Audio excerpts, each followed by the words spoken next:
carriage pulls up to the orphanage. A man gets out and opens the door. A young African boy about 10 years old gets out of the carriage. He is wearing rags and looks scared. The boy doesn't say anything. He just stares at the orphanage. The man gets back in the carriage and drives away. The boy is left standing alone in front of the orphanage. The boy is sitting in a room with the doctor. The doctor is an old white man with a long white beard. He is wearing a black coat. The boy doesn't say anything. The boy nods. The boy looks at the doctor, but he doesn't say anything. The doctor smiles, but the boy doesn't smile back. The boy is lying in bed. He can't sleep. He keeps thinking about the doctor's words. "I'm going to take good care of you." But the boy doesn't believe him. He knows that the doctor is going to hurt him. The boy hears a noise outside the communal sleeping quarters. He gets out of bed and goes to the door. He sees the doctor standing in the moonlight at the end of the hall. The doctor turns and gives a stare cold as ice. The boy is scared, but he knows he has to do something. He runs to his bed and tries to hide. It's no good. He looks at the closet at the end of the room. The door is stiff and he tries to open it, but it won't open easily. The boy keeps trying to open the door.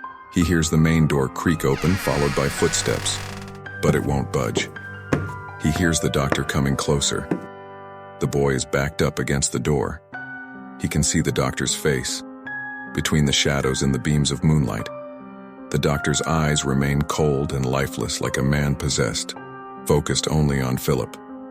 A few weeks turn into months. Each night the doctor would come to Phillip and take him away to continue his experiments toward his study of the African, like he were a new species. Until one night the doctor came to find Phillip did not struggle.